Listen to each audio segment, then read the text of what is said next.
Hello guys, this is your friend Naruto Fanfic Series 2.0 and we are back with a new fanfic. Which is what if Crimson King Naruto built a vampire harem with Anko, Femme Haku, Femme Kyuubi, Ino, Koyuki, Cruel, Kurenai, Mabui, Sakura, Tenten, Tsunade, Tsunami and Yugao. Part 2. And if you enjoy this fanfic then please press the like button and subscribe to my channel for more fanfic like this. And now let's start the fanfic. Naruto, age 13. It had been 3 years since the blonde had become a vampire, and overall, things have gone exceedingly well for him. Aside from additional skills and knowledge he had gained from feeding from the victims of their hunts, Anko, Cruel, and even Yoko had taken to training him in other areas as well. With the Snake Mistress, he had learned more advanced stealth and assassination techniques, as well as refining her snake-style taijutsu, so he could use it far more efficiently. Yoko had tutored him in the art of fuinjutsu, as well as lecturing him about his clans, the Uzumaki clan, rich history. Having been sealed inside 2 Uzumaki women prior to her current former host, she was well versed in the clan's history. Even if she didn't get along well with Mito, she was still able to access the woman's memories and knowledge. And with her time with Kushina only added to that knowledge. Aside from torturing the poor blonde with history lessons, the Kitsune woman had rewarded the blonde by teaching him her Kitsune-style taijutsu, which due to its focus on evasion and counters, blended perfectly with the snake style he was already using. But the most useful technique she had taught him was the shadow clone jutsu, and upon learning the secret behind the technique, he abused the hell out of it to expedite his training. Lastly, there was Cruel, the vampiress that had turned him and introduced him to this new life. She had taken the task of not only training him, but also Anko in their vampiric abilities. From using their heightened senses to keep aware of the surroundings, to the use of the mist form to be able to slip into enclosed areas. An extremely useful ability all three had utilized when hunting down the various members of the Untouchables, which they had managed to clear out most of the infamous group, as well as getting the proof Hiruzen needed to arrest the council members that had protected the criminals, alleviating the elder village leader of a fair chunk of paperwork.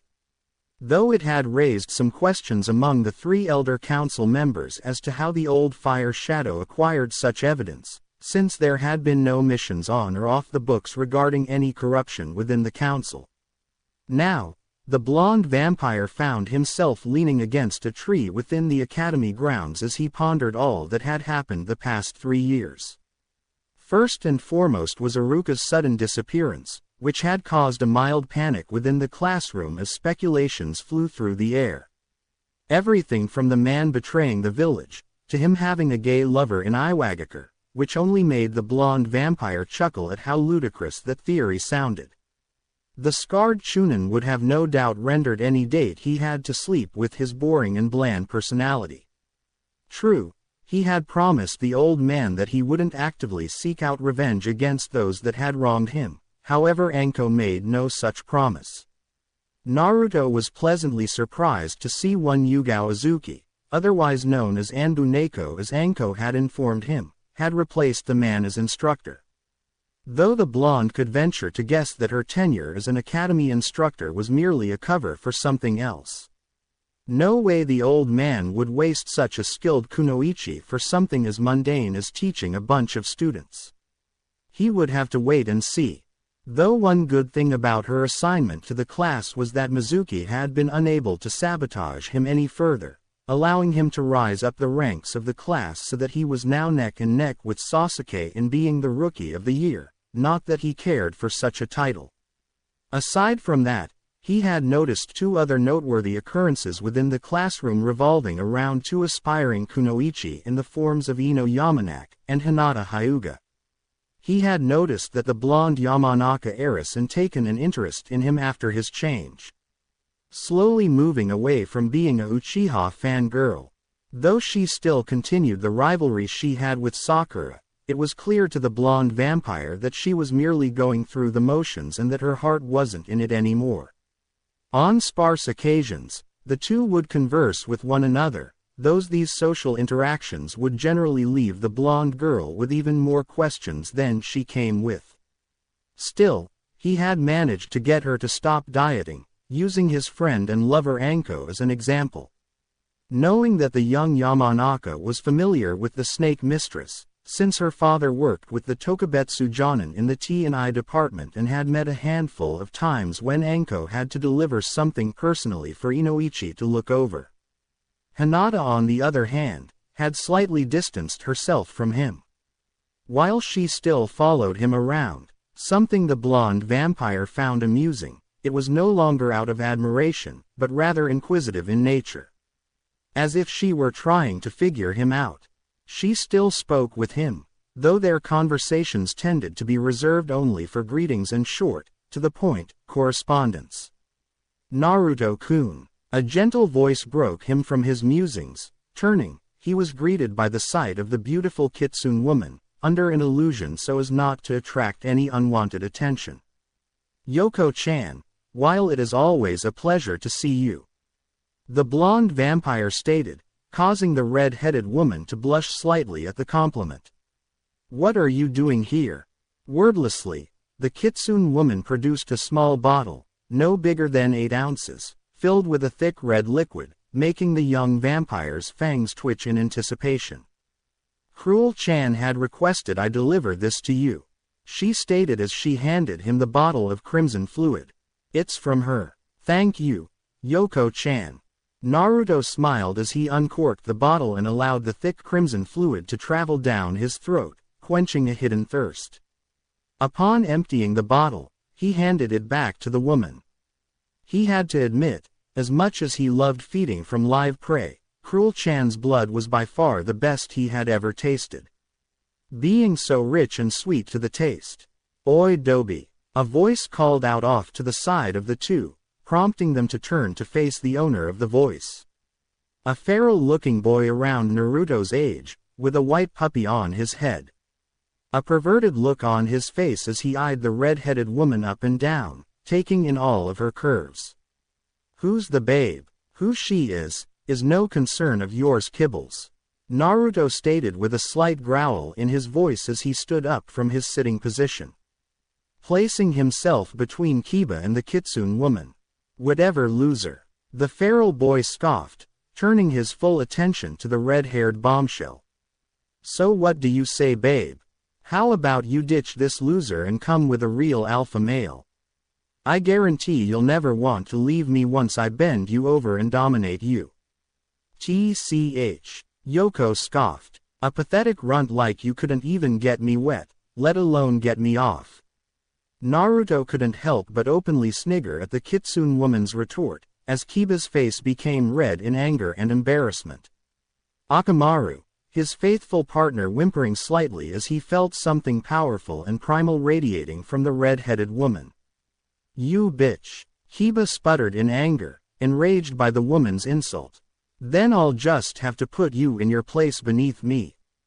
Fearing his partner was about to do something incredibly stupid, Akamaru quickly vacated the feral boy's coat and scampered away, cowering beneath a set of bushes nearby, whimpering in fear. Meanwhile, Kiba, ignoring his partner's strategic retreat, launched himself towards the red-headed woman, fully intending on forcing the woman to submit to him.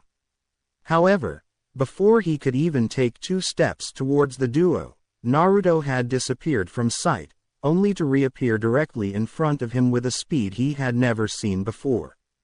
The blonde's hand wrapped firmly around the feral boy's throat and in one swift motion, had brought Kiba up into the air, before choke-slamming him into the ground, knocking the wind out of the poor Inuzuka. Let this be a lesson to you, mutt. Naruto growled, his eyes flashing blood red for a split second. Never speak in such a way to those I consider precious. Kiba could only groan in reply as the blonde vampire walked away from him, leaving the feral boy to crawl out of the hole he had found himself in. For her part, Yoko couldn't help but blush at how Naruto had defended her. His brutal efficiency in dispatching the so-called alpha male had stirred something deep within her. A buried instinct to find a mate to bond with. Sorry about that, Yoko-chan. The blonde smiled at the woman. You have nothing to apologize for, Naruto-kun. Yoko replied, forcing down the blush that dusted her cheeks. Hoping the blonde had not noticed. At any rate, I should return to the manor. I shall see you this afternoon, Naruto-kun. I shall see you then, Yoko-chan. Naruto grinned as he watched the kitsune woman depart. I wonder what she was blushing for. Unknown to either of them, a pair of light blue eyes watching their encounter from afar. As Naruto retook his spot against the tree he had been sitting against to enjoy the rest of the lunch break, the figure watching him decided to act now. Maneuvering her fingers into a practiced position, she initiated her jutsu. Naruto's eyes widened for a fraction of a second before a small smile graced his lips. Naruto's mindscape. A foreboding feeling entered the blonde girl as she slowly navigated her way through Naruto's mind. It didn't help that the place looked like an abandoned sewer with thick fog blanketing the ground, coming up to her knees. Eventually, the pathway she walked came to an abrupt stop as what once appeared to be a gate of some kind loomed before her. The bars twisted and broken, and bent outwards, as if something massive and powerful had broken out of its prison. What the hella? Ino murmured to herself, inspecting the broken cage. Forgive the mess. A smooth and suave voice spoke from behind her, startling the poor mind walker as she whirled around to face her uninvited visitor. Only to find the form of Naruto Uzumaki standing a short distance away. I wasn't exactly expecting having company over, otherwise I would have cleaned up. For her part, Ino could only stare at the blonde boy before her. A blush creeping up on her cheeks as Naruto entered his mid without his usual trench coat he wore, allowing the blood-red mesh shirt he wore to display all of his growing muscles in all their glory before the young mind walker, causing her to bite her lip in appreciation. She couldn't deny that her fellow blonde had filled out far more nicely than the stick that was Sasuke Uchiha. Iya Iwasa. The blonde girl stammered, unsure what to do as the blonde boy was not supposed to be allowed to interact with her while she used her mind-walking jutsu. You were curious. Naruto finished for her, flashing her a charming smile, eliciting a small nod in confirmation from the girl. What is this? She asked, finally finding her voice as she gestured at the broken cage. Ah, that, he mused with a small grin. We'll talk about that later, but first, let me clean up this mess. What do you mean? Ino asked, before watching as Naruto simply waved his hand, causing the environment around them to ripple slightly before it began to alter its appearance and location. Instead of the sewer-like system they were in with the broken cage, the two now stood in the center of a massive courtyard as a full moon hung high within the air. Just behind them was a large fountain, except the water flowing from it was red and thick, almost as if it were blood.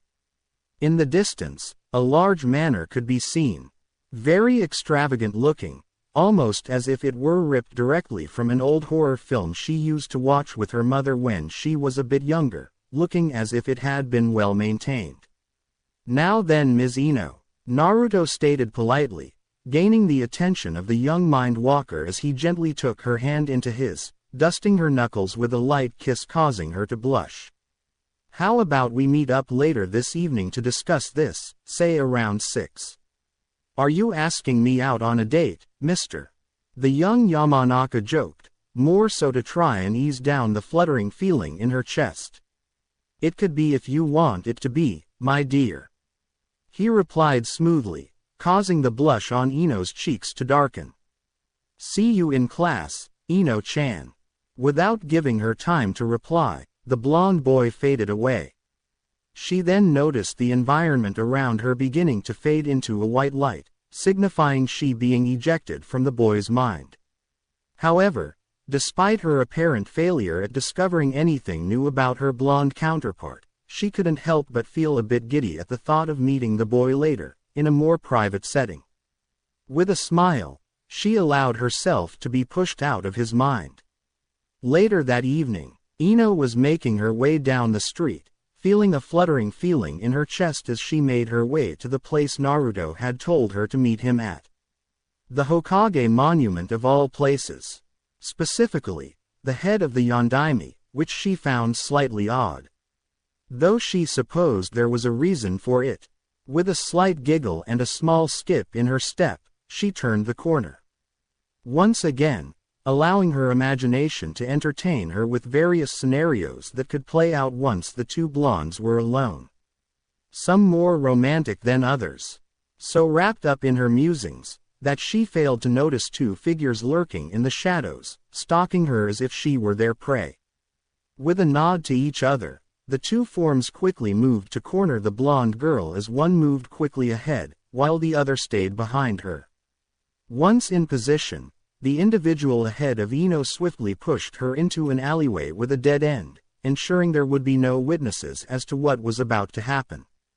His partner coming up behind him, effectively blocking off her only escape. "What the hell do you think you're doing?" she demanded, glaring at the two men, hoping that she wasn't displaying the fear she truly felt. "Well, little lady," one of the men chuckled darkly as his eyes roamed up and down her young body. "You're going to entertain us for the evening." "I'm not that kind of girl," Ino growled, her eyes scanning for a means to escape.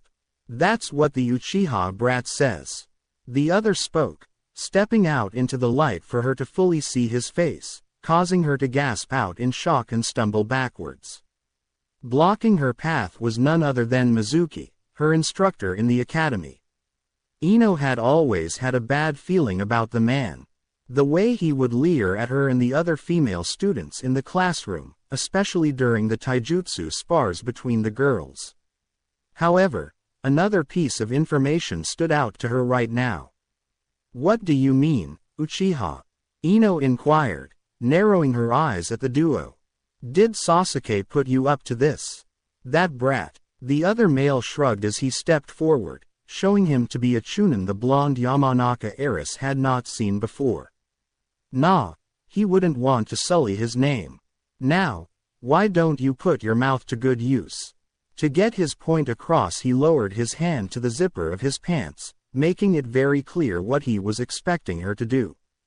The silver-haired Chunin beside the man mirroring his actions as the two slowly began to stalk towards the young blonde, prompting Ino to back away from the two, before coming to a stop as she backed into the wall that sealed off the alleyway. Fear evident in her eyes as the two drew closer and closer to her. "Well, well, well, what do we have here?" A feminine voice echoed mockingly through the alleyway, prompting both men to stop in their tracks. "Why, it looks like we have a couple of wannabe rapists, my dear." A male voice echoed as well. Almost instantly, two figures materialized behind the two would-be rapists. The female sporting a fanned ponytail, while clad in a tan trench coat. Her arms quick to subdue the nameless Chunin, as she held him in a rear choke hold, forcing his head painfully to one side as her free hand covered his mouth, giving the purple-haired woman access to his neck. Allowing her to bite down on his neck, eliciting a muffled scream from the man. Meanwhile, at the same time, a blonde male appeared behind Mizuki, placing him in the same position his partner was now in. Wasting no time, the blonde also bit down into the neck of his captive, draining him of every ounce of blood he had, while also absorbing his memories and knowledge. Something he was going to have to sort out later, if the flashes he was receiving were any indication. Once done with the two men, the vampire duo dropped the bodies without a care before turning their attention to the horrified blonde girl whom was still trapped within the alley. Now with two vampires stepping into the light, Ino's eyes widened once again in shock as Naruto's face came into view. Trace amounts of blood around his mouth. "Are you okay, Ino-chan?" he inquired, his voice sounding genuinely concerned for her, snapping her out of her shock. "Naruto-kun, you have somea." Enko motioned around her mouth, gesturing that he had some blood there.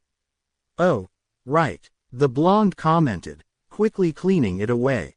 Thanks hubby Haim. Naruto. Ino stammered as she tentatively took a few steps towards the blonde vampire. Her mind still trying to process what had all happened in the span of a few minutes. Yua, take a deep breath and calm yourself, Ino-chan. The blonde vampire instructed. You've been through a lot in a short amount of time. No doubt you have questions, and I promise, you will get answers. Upon hearing his words, the weight of what the two men were planning to do to her came crashing down around her, causing her knees to go weak as she stumbled forward, only to be caught by Naruto, allowing her to sob into his chest, as he wrapped his arms around her in a comforting fashion, whispering soothing, comforting words into her ears. So, what do we do with these sacks of shit? Anko inquired, gesturing at the two bodies lying on the ground. He have anything of note? The blonde inquired, rubbing the blonde girl's back as her sobs began to quiet down. Few petty crimes. The snake mistress shrugged in an uncaring manner. Pickpocketing and petty theft, nothing really of note. What about that bastard? Oh, Gigi is going to love this. Naruto grinned with a dark chuckle, turning his head to look at the snake mistress. Good old Mizuki here has secretly been meeting with none other than Orochimaru. Even had plans to steal the forbidden scroll for the pedophile. Damn, Hokage-sama is going to love hearing that. Anko commented sarcastically, knowing the old man was going to blow a gasket upon learning the snake bastard had a mole inside the village. Wait, Ino shot up, looking between the two. The Hokage knows a Buddha. This.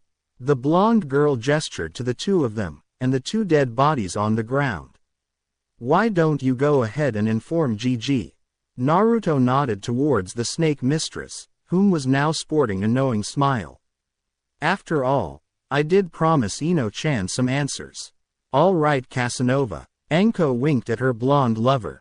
Just don't do anything I wouldn't do. And what exactly won't you do, hubby Haim? The blonde shot back with a grin. You'll just have to find out for yourself, now won't you? The purple-haired vampire winked before disappearing into a mist, much to Ino's shock. Well, best if we don't linger here ourselves. Naruto commented before tightening his hold on the young Yamanaka. Before she could question what he was doing, she felt a cold wave wash over her as the world around her seemed to dissolve into nothing before everything became a blur of movement for her. Hokage Monument, a few minutes later. So, you and Anko-san, huh? Ino commented, breaking the silence that hung between the two of them since they had arrived at their current location. Yeah, Naruto chuckled, rubbing the back of his head. She's one of my girlfriends. Happened about 3 years ago. What do you mean, Aonia of your girlfriends? The blonde girl narrowed her eyes at her fellow blonde. I swear, if you're a pervert playing with their emotions, I will mind you so hard, you'll think your name is Yono. The blonde vampire merely shrugged off the young mind-walker's threat, knowing full well at her current stage, she wouldn't be able to do anything. The only reason she was able to get inside his mind earlier today was simply because he had allowed her to. Nah, it's nothing like that. I leave the skirt chasing to that horned dog Kiba, he replied as he took a seat next to the Yamanaka, overlooking the village below them. While not official until I become a genin, I am the last of my clan, or clans rather. As such, the old man will be placing me in the Clan Restoration Act. Ino calmed slightly upon hearing his explanation. Being from an established clan herself, she understood the workings of the Clan Restoration Act, or CRA for short.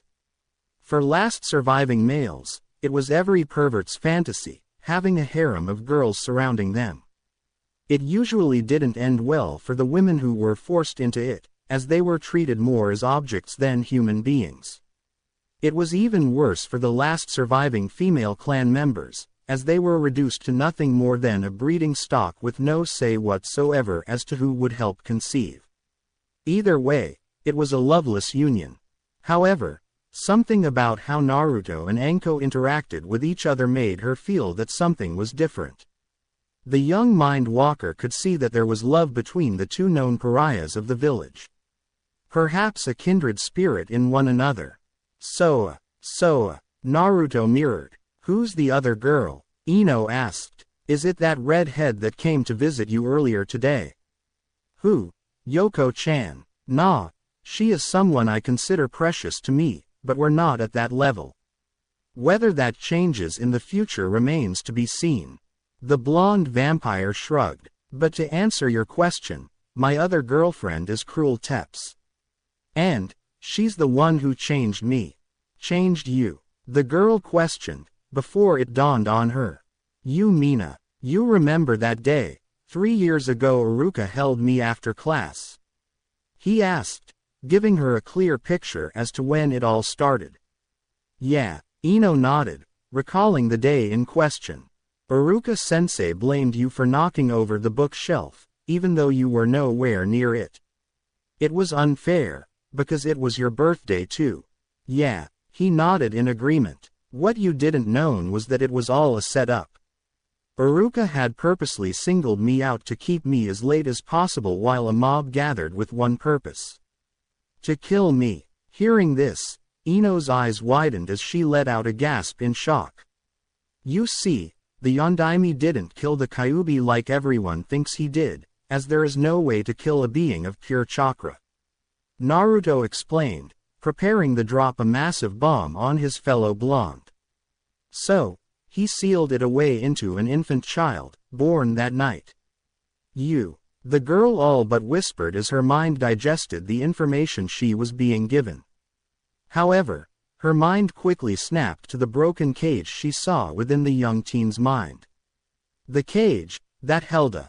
It used to, yes. He nodded in confirmation. However, that night 3 years ago, the villagers nearly succeeded.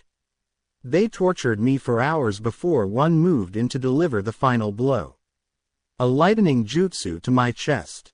Shortly afterwards is when Cruel-chan found me at death's door. She gave me an offer, die or a second chance at life. So she changed you into a vampire. It felt weird for her to say it out loud, despite seeing the proof firsthand.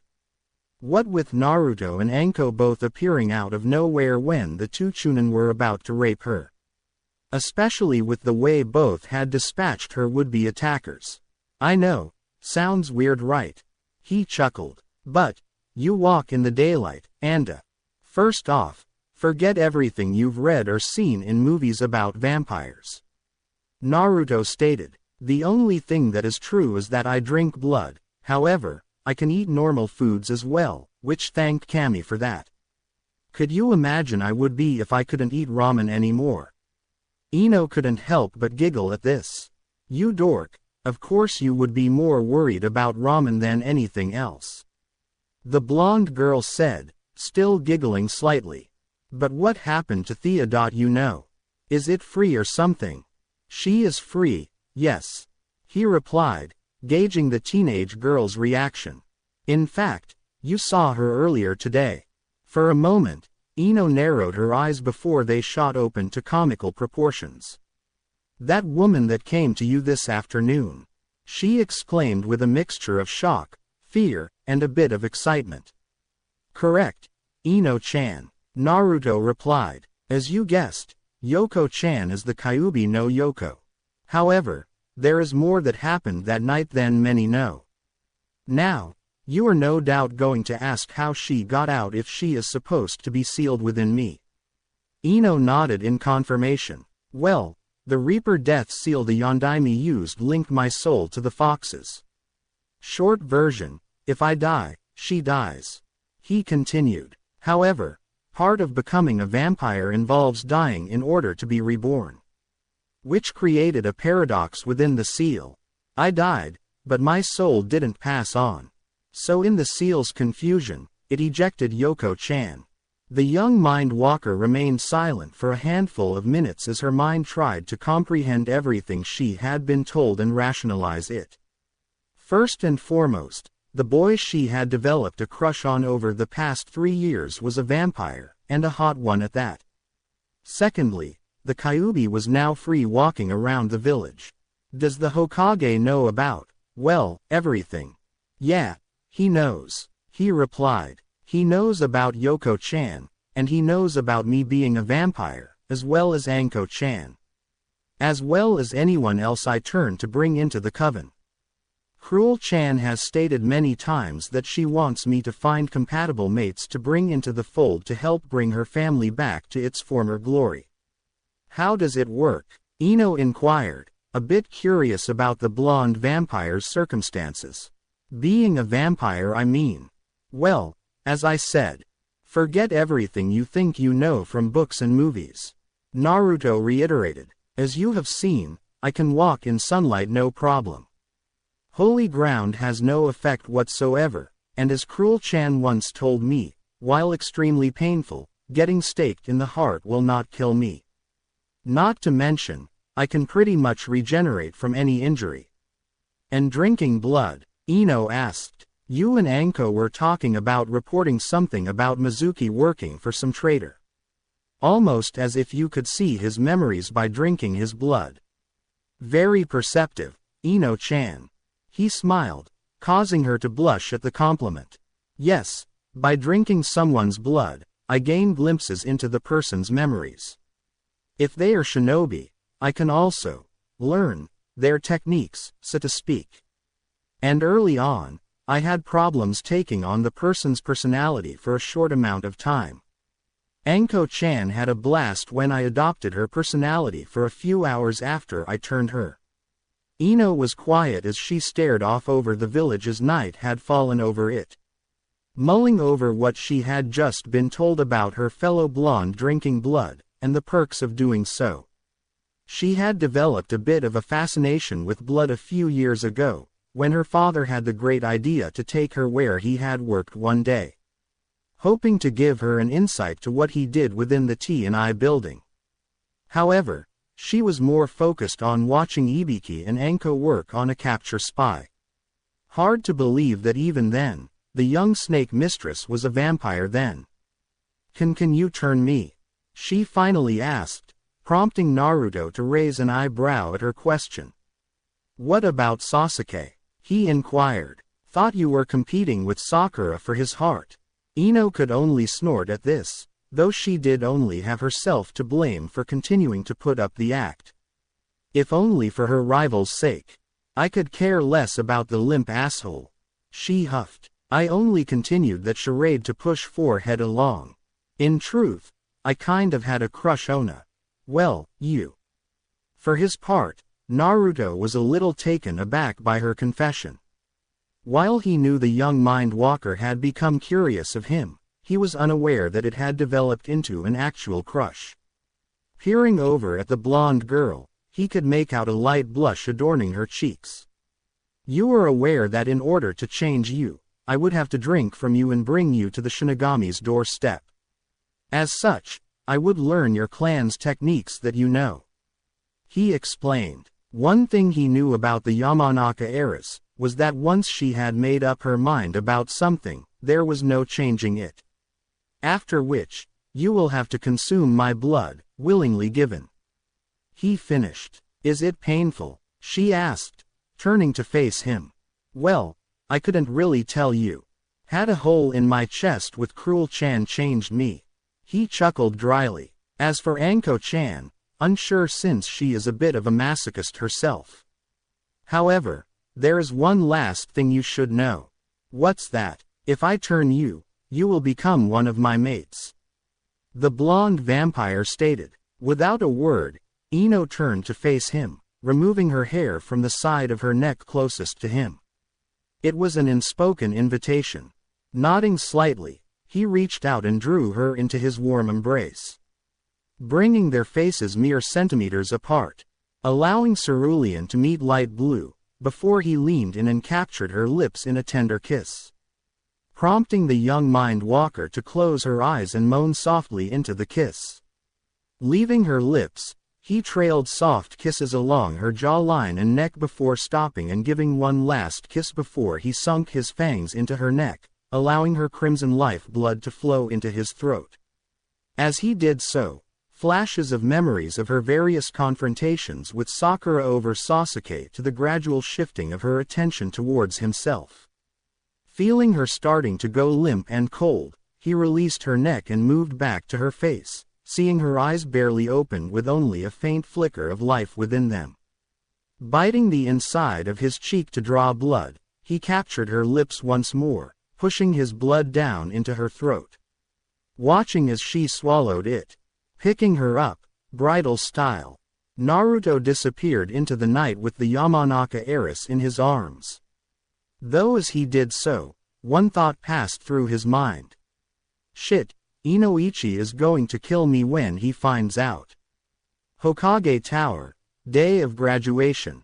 I request Sasuke Uchiha, Sakura Haruno, and Naruto Uzumaki as candidates of Team 7.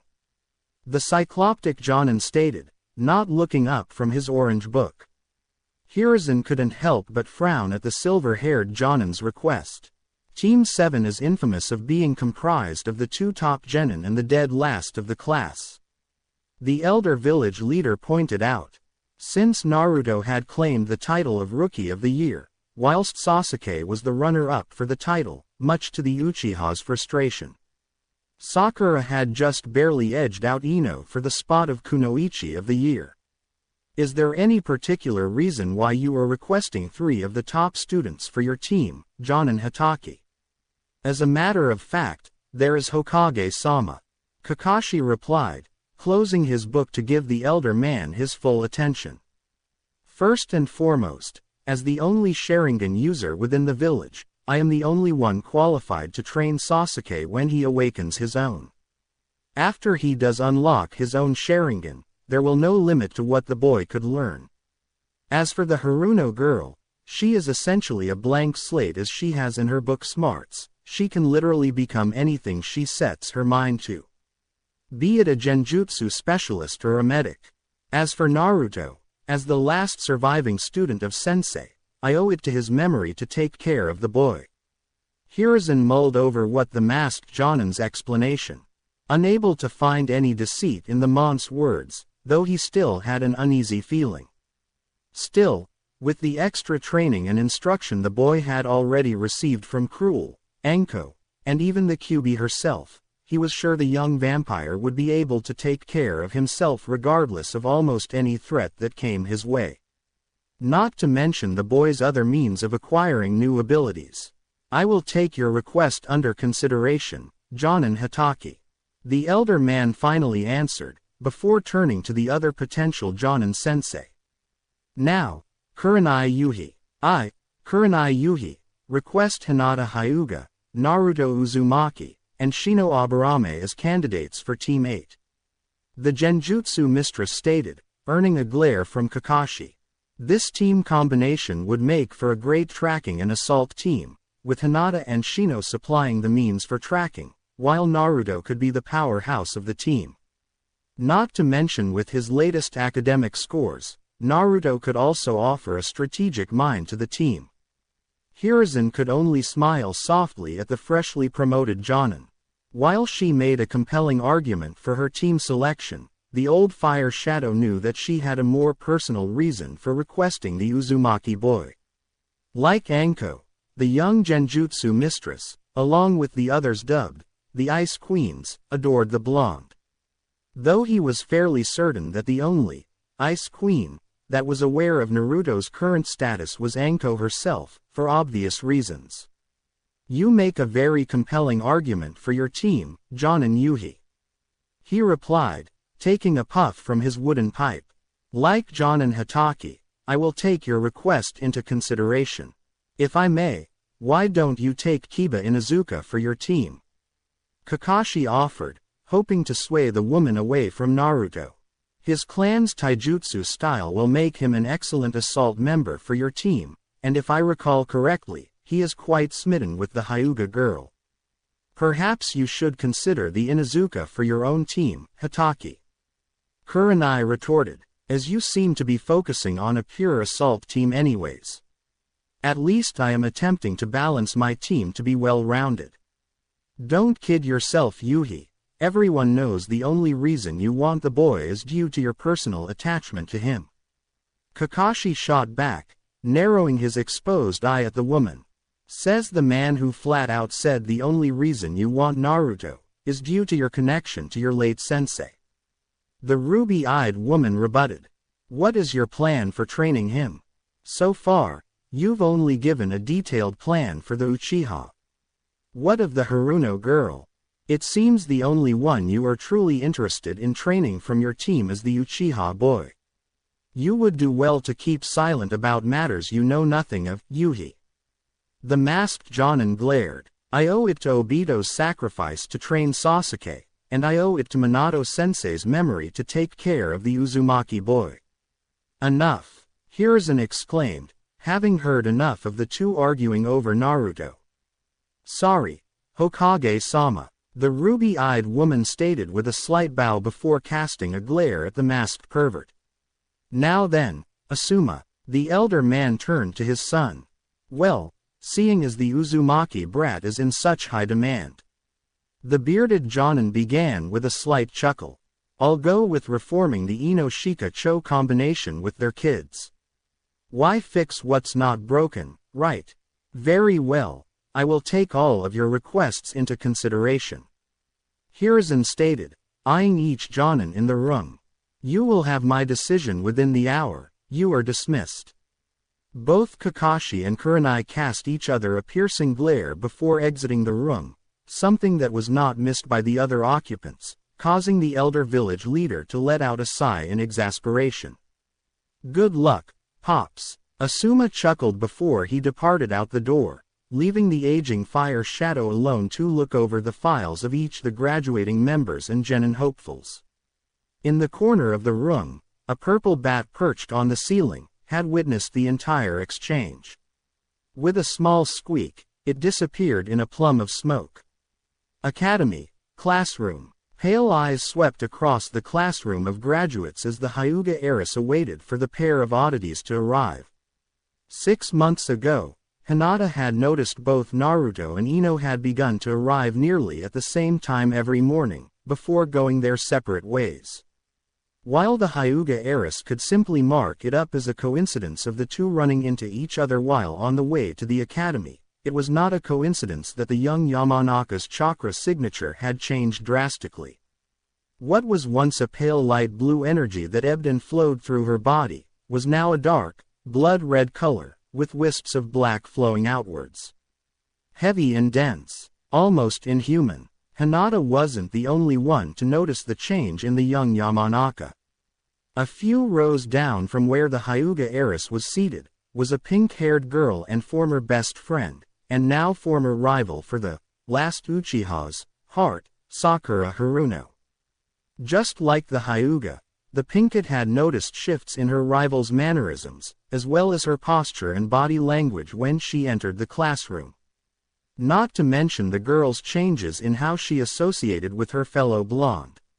She couldn't put her finger on it, but Sakura knew that something had changed her former best friend.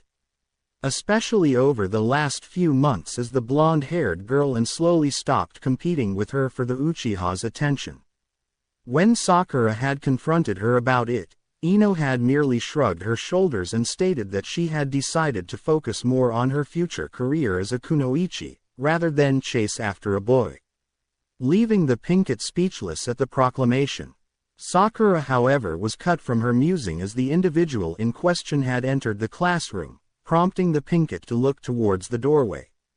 Without paying any heed to the numerous boys that had turned their attention towards her, Ino had quickly and quietly made her way to her seat, and as usual, Naruto had entered the classroom mere seconds behind her, causing the Pinkett to frown. Sakura had noticed that the blonde Yamanaka had become more cordial to her fellow blonde over the months, which only served to feed the jealousy rising up within her. It had been 3 years since that morning. 3 years since the whiskered blonde had ceased pestering her for dates, leaving a sense of emptiness to linger within her. Why do I smell blood? The voice of Kiba sounded, catching the girl's attention as the feral boy sniffed the air curiously before slowly turning towards the blonde Yamanaka girl, eyeing her cautiously. And why is it coming from you? Told you we shouldn't have stopped for a bite to eat. The whiskered vampire commented with a slight laugh, through the mental link he now shared with his fellow blonde. An ability created thanks to the knowledge he had received from Ino when he turned her, which had only expanded as the newly turned vampire had delved deeper into her clan's jutsu library. Oh, bite me, I was hungry and that asshole had it coming. Ino scoffed in return. Besides, it's your fault anyways for not taking me on last night's hunt. I believe I have bitten you already, my dear. Naruto retorted with a grin. As for last night, your father was quite vigilante in his guard. I do recall him muttering a somethinga about a boy stealing his princess away. Ino could only mentally groan at her overprotective father. Of course, she couldn't deny that she was partially to blame for his reinvigorated vigil to preserve his little princess's innocence, since she had let it slip that she was truly interested in a boy, hoping to ease her father into the idea before she formally introduced him to Naruto. And now, her plan to ease her father into her having a boyfriend had cost her a night of hunting in delicious, fresh blood. Kiba is still waiting for an answer, my little vampiress. Naruto reminded her, since she had been silent for a handful of seconds since Kiba's nose had pointed out the scent of blood coming from the blonde girl. Hey, watch this, she replied with a sinister grin before she turned her attention back to the Inuzuka boy. You had best keep your nose to yourself, mutt, growled the blonde vampiress, and out of a personala matters that do not concern you. Upon hearing the insinuation, Kiba quickly paled and backed away. Memories of his old sister beating him mercilessly when he had asked a similar question just a few years back, while his mother laughed up a storm at his cluelessness, not lifting a finger to save him from his embarrassed older sister. Something about needing to learn when and when not to open his mouth. Sorry. The Inuzuka boy quickly apologized before retreating to his assigned seat, much to the amusement of a whiskered blonde, whom shot an approving look towards his blonde counterpart. All right, a commanding voice sounded throughout the classroom, prompting all the graduates to cease their activities and turn their attention to their sensei for the past 3 years, Yugao Azuki. Get to your assigned seats so that we can go over team assignments. Instantly, all chatter had ceased and each of the graduates were seated in their assigned seats, awaiting for the purple-haired woman to announce which teams they were to be placed on. Some, like Sakura, were silently praying to be paired with her destined love, while others were more concerned with how troublesome it was going to be in the future. First off, Yugao began, once the class had settled. I would like to congratulate all of you for your accomplishments and announce this year's Rookie and Kunoichi of the Year. The former Anbu captain allowed silence to hang in the air for a brief moment, allowing the excitement and tension to build up. The Rookie of the Year is Naruto Uzumaki. As expected, hardly anyone applauded the whiskered blonde's achievement, with the exception of Ino, Shino, Shikamaru, and Choji. However, the young vampire didn't care, merely giving a bow in respect to Yugao, and politely thanking her. And this year's Kunoichi of the Year goes to Ino Yamanaka. Congratulations to the both of you. Now, from this day forward, you are no longer mere students, but full-fledged shinobi of Konohagakure. Each of you will be divided into a 3-man cell, a team. Each team will be monitored by a Jonin sensei, who will coach, guide, and instruct you as you become familiar with your various assignments. Minutes ticked on as Yugao began to list the various teams, some of which earned cheers of celebration of being assigned to a particular team with their friend, crush, or even due to being assigned their favorite Jonin, while others sported downcast expressions due to being separated from whom they had wanted to be on a team with. Now, Team 7 will consist of Hinata Hyuga, Kiba Inuzuka, and Sasuke Uchiha. Yugao read off, getting a silent nod from the Hyuga heiress, and a whoop of celebration from Kiba, and a grunt from the Uchiha. Your Jonin-sensei will be Kakashi Hatake. Better get comfortable. What does that mean, Yugao-sensei? Hinata inquired with a curious look. You'll see. The purple-haired woman smirked before turning her attention to the list. Shino Aburame, Sakura Haruno, and Naruto Uzumaki. You three will make up Team 8, your Jonin-sensei is Kurenai Yuhi. The only noise that came from the selected names was a low groan from the Pinkett, lamenting that Kami had forsaken her and tore her from her one, true love. Causing the whiskered vampire to roll his eyes at the girl's overdramatic antics. Team 9 is still active. Yugao continued, ignoring the drama the Pinkett was putting on. Team 10 will be Ino Yamanaka, Shikamaru Nara, and Choji Akamichi. Your Jonin-sensei will be Asuma Sarutobi.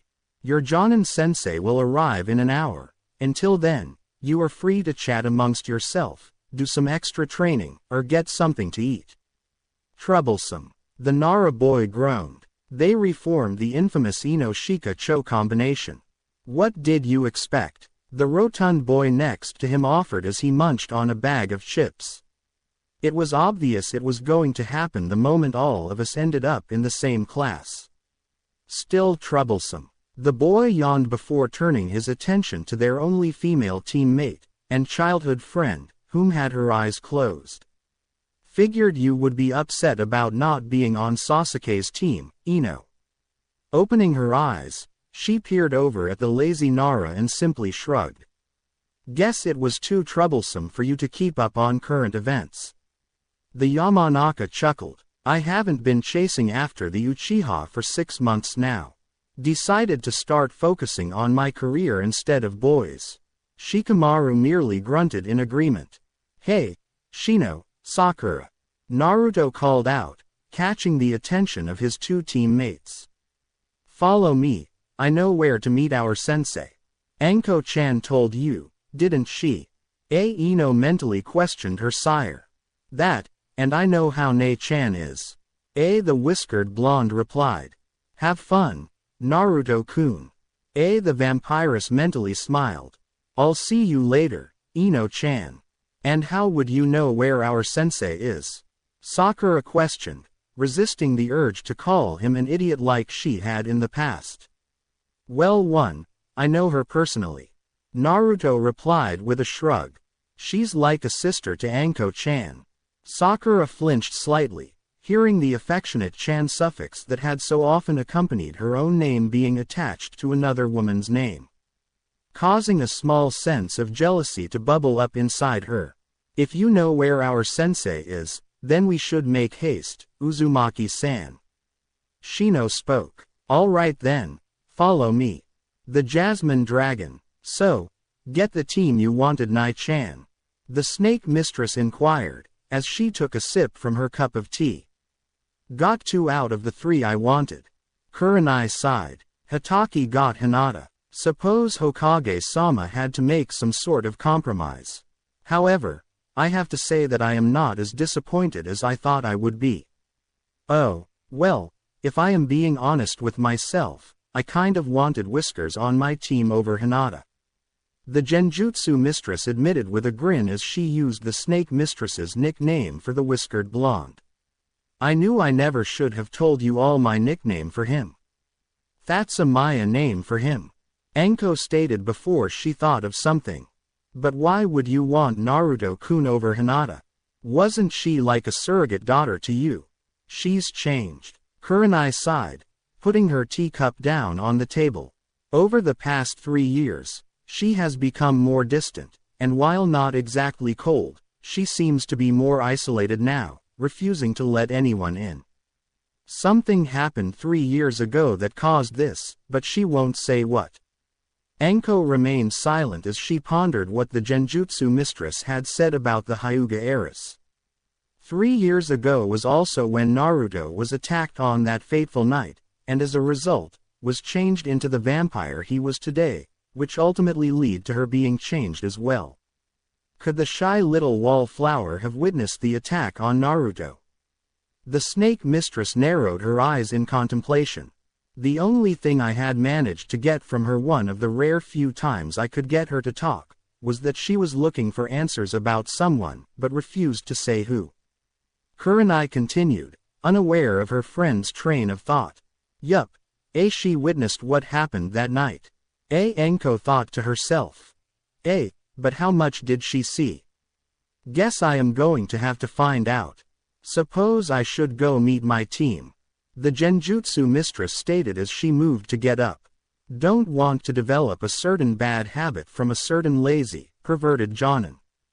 However, before Kurenai could leave, she was stopped by the snake mistress, whom was sporting a knowing grin as she held up her left hand, showing a small snake wrapped around it, hissing into the young woman's ear. Allowing the implications to set in, regardless if they were true or not. Actually, they are on their way here, she replied, earning a raised eyebrow from the ruby-eyed woman. Using your snakes to spy on them. The ruby-eyed woman lightly chastised, merely shaking her head at her friend's antics. I always keep tabs on where my Whisker-kun is. Anko teased. And here they are. Upon saying that, 3 freshly graduated genin rounded the corner with Naruto in the lead, his black trench coat flowing in his wake, exposing the interior crimson-red lining. Behind the blonde vampire was Shino, whose face was barely visible through his oversized trench coat and sunglasses that hid his eyes. Pulling up the rear, was a sullen Sakura Haruno, silently lamenting not being on the same team as her precious Sasuke-kun. Hubby Haim. The whiskered blonde grinned as he approached the 2 women, greeting his mate and fellow vampire first before turning his attention towards the Genjutsu mistress. Nai-chan, or should I call you Kurenai-sensei now? It would be appropriate if you were to refer to me as sensei while we are on the clock, so to speak, Naruto-kun.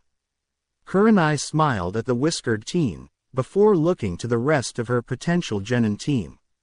Now, how about you 3 sit down and join us? Nodding, the 3 genin each claimed a chair of their own around the circular table. Shino taking the seat closest to Kurenai, while Sakura claimed the one just next to him. Naruto, however, was promptly pulled into Anko's lap, much to the Genjutsu mistress's ire. Anko, could you keep your hands off of Naruto-kun for 5 minutes? Kurenai sighed as she and the other 2 genin looked on as the snake mistress firmly wrapped her arms around the whiskered teen's waist, pulling him close to her. While the ruby-eyed beauty was well aware of the relationship between the 2 pariahs, she had hoped her sister-like figure would at least restrain herself long enough for them to get past the team introductions. Of course, this was Anko she was talking about. On the other side of the table, the lone Pinkett could only witness the spectacle with a tinge of jealousy. Her inner persona finding it ironic that her outer persona had told the blonde teen countless times to just leave her alone, and now that the boy had done just that, she craved the attention he once showered over her. While Naruto wasn't rude to her outer persona by any means, he was simply apathetic towards her. Is this how he felt growing up? Sakura pondered, well aware of how isolated Naruto's childhood was. Her mother had encouraged her to become friends with the boy, but she had fallen in with the rest of the crowd and ignored her mother's advice. I suppose we should continue on with our team introductions, before Anko violates my student. Kurenai relented, seeing there was no way to stop the snake mistress. Guess I'll start off first. My name is Kurenai Yuhi. The ruby-eyed woman began. I like Genjutsu, my sister in all but blood Anko, even if she does act a little eccentric at times. This earned the snake mistress sticking her tongue out at Kurenai. Anyways, as for the things I dislike, I abhor perverts and rapists. I also don't like those that think women are inferior to men and are only good for bearing children, and lastly, those that don't respect the art and true strength of Genjutsu. As for my dreams, I hope to someday meet the right man to start a family with, and pass down my title as Genjutsu mistress to my daughter. I thought you were dating Asuma, Nai-chan. Anko inquired with a raised brow. Didn't work out. Kurenai sighed. While I was planning for a future with kids and marriage, he only wanted to have fun. Though, at least he was upfront about it and didn't try to string me along like other guys have tried to do. Anyways, moving on, why don't you introduce yourself, Anko, since I know you are going to be hanging around my team on your downtime. Don't try to deny it, hubby Haim. Naruto commented, earning a pout from the purple-haired woman. Fine, I am the sexy and sensual Anko Mitarashi. Anko began, purring the last part into Naruto's ear while giving it a lick, causing a shiver to run up the whiskered vampire's spine. Also causing Kurenai's eye to twitch. My likes are Naruto-kun here, Cruel-chan, blood, and the screams of pain and agony from my playmates in the T&I department. Not to mention, you love the thrill of the hunt. Naruto added mentally, earning a silent chuckle from the snake mistress. As for my dislikes, well, that is no small list. But at the top is traitors, rapists, and ignorant fools. My dreams, well, I am looking forward to killing Pedo Maru slowly and painfully, before starting a family with my Naruto-kun here. Silence hung over the group for a handful of seconds as each of them, minus Naruto, gawked at the snake mistress. A little unsettled by her blatant love of blood and torturing people. However, what stuck out to the Pinkett was how Anko's dream of building a family with Naruto. Is this why he's been ignoring me? Sakura mused with a small frown. Because he started going out with her. Moving on. Kurenai coughed, snapping the Pinkett out of her musings. You're up, Naruto. All right. The whiskered vampire grinned, leaning back into the snake mistress. My name is Naruto Uzumaki. My likes are my hubby Haim, Cruel-chan, and learning new techniques. There was an underlying implication, which Anko had caught right away, prompting her to chuckle silently to herself, since the main way Naruto learned new techniques was from feeding from various shinobi and such whom were affiliated with the so-called untouchables. My hobbies include training, pulling pranks on various well-deserved victims, reading, and gardening. He smiled as he saw the shocked look wash across the various members of his team, as none would have thought the once hyperactive blonde would have such a hobby as gardening. My dislikes are perverts, rapists, traitors, those that are too arrogant, and a certain masked bastard. He continued with a scowl as he thought of the bastard that drove the lightning jutsu into his chest that night 3 years ago. As for my dreams, I simply aim to become a shinobi my parents would be proud of and start a large family and restore my clans. What do you mean clans? Sakura inquired with a confused expression on her face as she gazed at the blonde across the table from her. The old man is probably going to announce it after our team is official, so you'll have to wait for then. All I know is that it's going to be entertaining to watch. Naruto grinned before turning to the bug user on the team. I believe it's your turn, Shino-san. Very well. My name is Shino Aburame. Shino began in his monotone voice. My likes are bugs, my clan. My hobbies include reading, studying my clan's jutsus and bug hunting. My dislikes are those that needlessly kill bugs and pesticides. My dream is simply to expand my clan by finding someone suitable to marry. Very good. The ruby-eyed woman nodded, before turning her attention to her last student. Your turn. My name is Sakura Haruno. The Pinkett started but froze as she began to consider what her likes, dislikes, and hobbies were. Her initial reaction was to proclaim her love for her Sasuke-kun, but that thought died in her throat. With her rival no longer competing against her for the Uchiha's heart, her victory, if she could call it that, felt hollow. Especially considering the desired prize had shown absolutely no interest. My likes are reading, mostly romance novels and reading about Iryo jutsus. My dislikes area. Well, I guess I don't really have any now that I think about it. Which was true. She couldn't honestly say she didn't like Naruto anymore, since he had adhered to her wish and had completely left her alone for the past 3 years. While Ino had ceased her pursuit of the Uchiha just over 6 months ago, so she had no reason to dislike Ino either. My hobbies are hosting tea ceremonies, and flower pressing. My dreamsa. I don't know yet, she finished with a small frown. It seems since Ino-chan officially stopped chasing after the Tem, Sakura doesn't know what to do with her life anymore. Naruto mused through his mental link to Anko. Not surprising, since she put the prick above everything. The snake mistress replied to her lover. Still has fangirl tendencies though, going to have to get that out of her. I am sure you and Nai-chan can handle that. He mentally grinned, earning a sadistic grin from the purple-haired vampiress. Each of you are truly unique individuals, some more than others, Anko. Kurenai fake coughed the snake mistress's name, causing said woman to lightly glare at her. Anyways, we will be meeting tomorrow morning at 7 to administer the real genin test. Real genin test? Sakura questioned, looking at her sensei in shock. Come on, you didn't think the test we took today was all that was required to be official genin, did you? Naruto inquired. If it were that easy, we would have not only the largest shinobi force in the elemental nations, we would also have the highest mortality rate as well, due to too many undertrained genin with false ideals of what it is to be a shinobi. Naruto-kun is right, the genjutsu mistress stated. The exam at the academy was just to see who had the potential.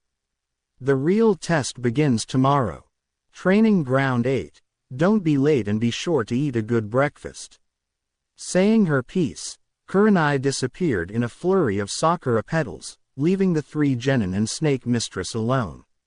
One by one, the 3 members that made up Team 8 slowly went their own ways, until it was only Naruto and Anko remaining. Though it was clear the Sakura had wanted to lag behind, hoping to get some answers to her questions, though had opted to save it for tomorrow morning. Well, suppose I should get back to the T&I building, before Ibiki throws a fit. Anko sighed, not really wanting to get up, but she had her duty to fulfill. Oh, before I forget, keep an eye on that Hyuga girl. She may have witnessed what happened that night. Naruto nodded, understanding the implications of what was said. Explains why she keeps me at a distance now. The whiskered vampire mused before turning his attention back to his mate. Try to behave, will you, Anko-chan, and if you're a good girl, I'll take you out hunting tonight. Are you implying I am not a good girl? She grinned, pressing her body into him with a saucy grin. Naruto merely smirked as he captured her lips with his own, allowing his blood to flow into her mouth from a cut from his tongue that he had freshly done. As the crimson fluid touched her throat, the snake mistress let out a pleasurable moan. Seconds passed before the two separated, a glazed look in the woman's eyes. See you tonight, my hubby Haim. Naruto smiled, earning a grunt in confirmation. Wordlessly, both vampires disappeared into a cloud of mist, going their separate ways. Training Ground 13. Hatred burned in the exposed eye of one Kakashi Hatake as he glared down from his vantage point up in the trees at the training field below as the first member of the now official Team 8, or as Anko had dubbed it, Team Fangs, entered the training field. To the cycloptic Jonin, the blonde whiskered teen that had just arrived was a mockery to the memory of his late sensei.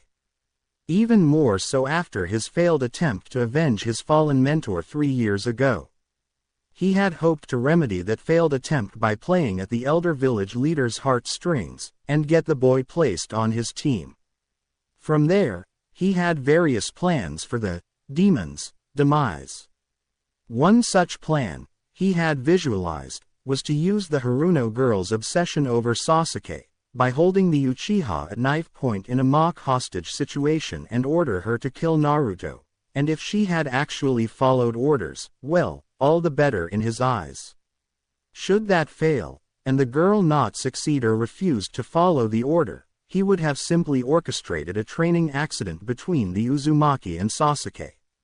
Of course, after ensuring the blonde was significantly under-trained while giving the Uchiha access to numerous higher-ranking Kaiden jutsu, as that was the Uchiha's natural elemental affinity, with very few from the now nearly extinct clan having affinity to other elements.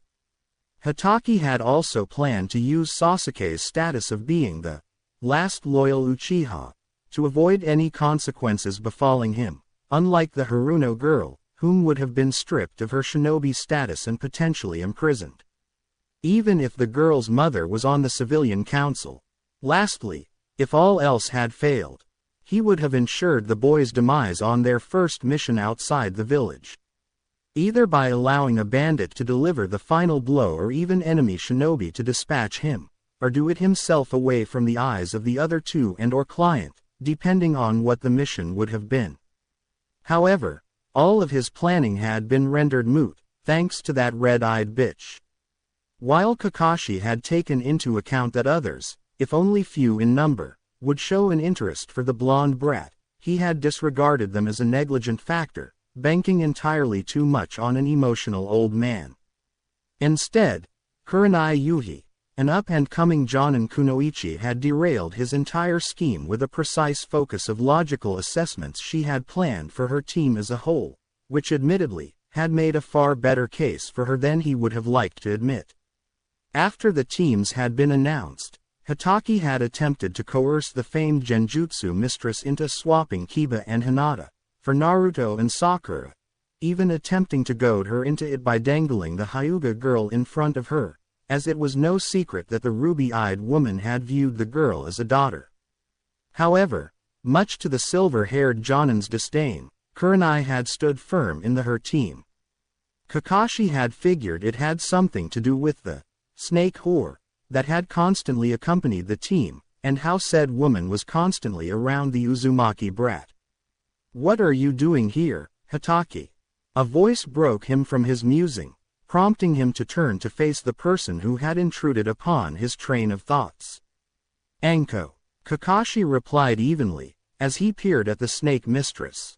While he had never thought highly of the woman before, due to her being the former apprentice of one Orochimaru of the Sannin, Konoha's biggest traitor to date since Madara Uchiha, not to mention the fact that the woman had aggressively turned down any man that dared approach her, all for a brat that was 5 years her junior. However, in the past 3 years, he could feel a sort of dark and predatory aura rolling off of her with the faint scent of blood whenever she entered the same room he was in, or if she was within close proximity, as she was now, making him feel increasingly uneasy around her. "I swear to Kami, Hatake," Anko hissed, "if this is another one of your piss-poor attempts to get Nai-chan to trade you Naruto-kun for that flea-ridden mud of a genin, I am going to rip that Sharingan out of your eye socket and shove it up your Anko-san, that's not nice to threaten a fellow Konoha shinobi with such unneeded violence." The masked man waved off in a relaxed fashion. "As for Uzumaki, I still feel he would benefit under me far more than Yuhi-san. Of course, in a village full of shinobi and kunoichi, you're the only one capable of training him." Anko scoffed as she leaned up against the tree trunk, the sarcasm in her voice evident. "You just don't know when to give up, do you?" "Of course not." Another voice spoke up behind the masked Jonin before Kakashi could respond, prompting him to spin around, only to be met by the whiskered teen he had just been observing. "After all, how can he get a second chance to kill me if I am not on his team?" Kakashi narrowed his eyes at the blonde vampire as Anko chortled from where she stood, which had only served to feed his anger further. "What's the matter, Hatake-tem?" Naruto taunted with a grin. "Upset that Hokage GG put me out of your reach so you can't try and shove that lightning jutsu into my chest again. You should be dead and rotting in the Shinigami's stomach that night 3 years ago."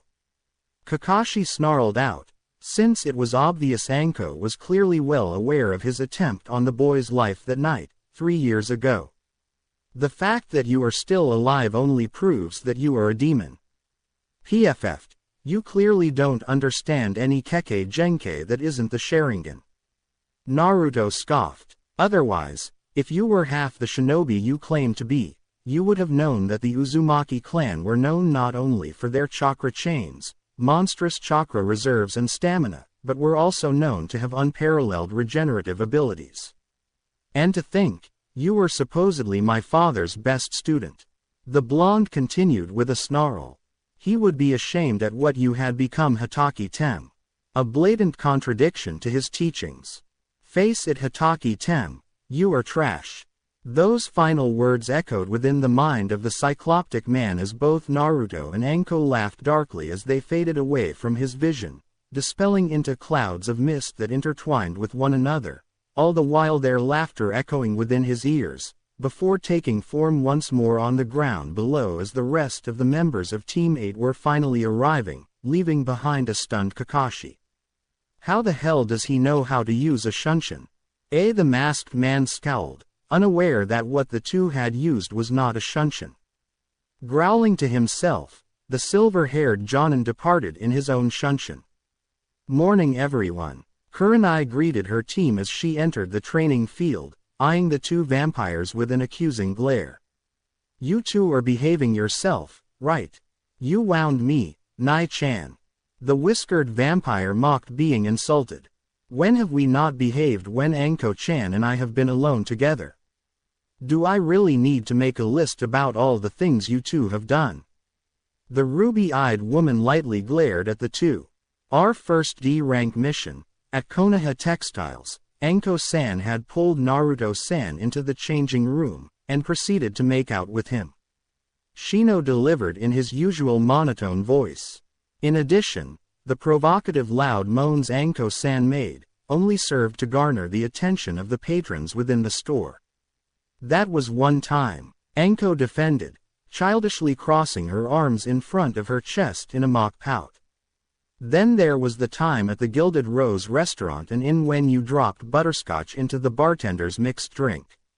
Sakura pointed out, recounting when their team had been sent to the establishment to help stock, clean, and in Anko and Kurenai's case, sample some of the drinks.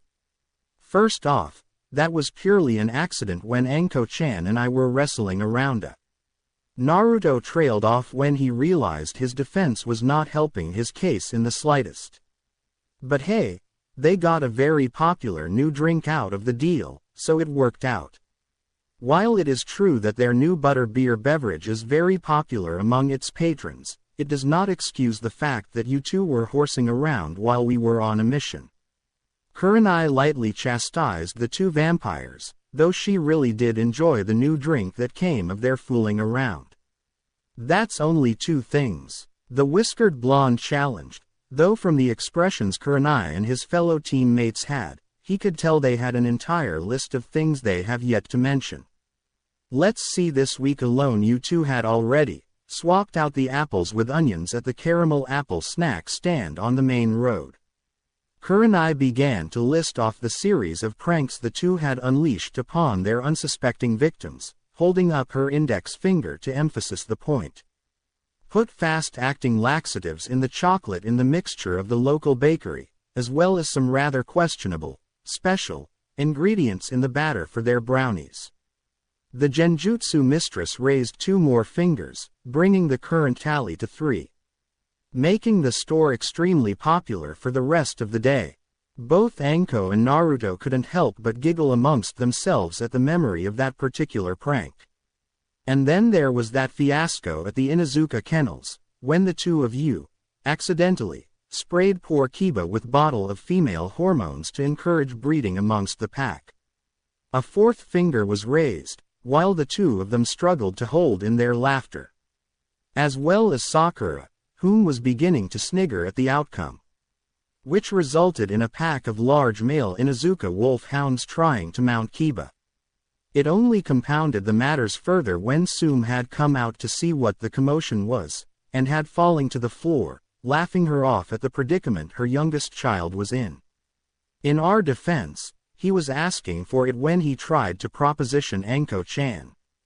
Naruto stated. On a positive note, Kiba-san has become more humbled after that particular incident. Shino pointed out, since the feral boy had all but ceased any pursuit of any female after that. That is besides the point, the ruby-eyed woman stated with a sigh, turning her attention back to the pair of vampires. And not even 2 days ago, you two had showered the Yamanaka flower shop with highly concentrated mixture of lavender, chamomile, vanilla, jasmine, and valerian, which Sada Inochi, his wife, and anyone else that entered the shop for longer than 3 minutes fall asleep. That one was actually Ino-chan's idea, Enko pointed out, earning herself a light glare from her sister-like figure. What?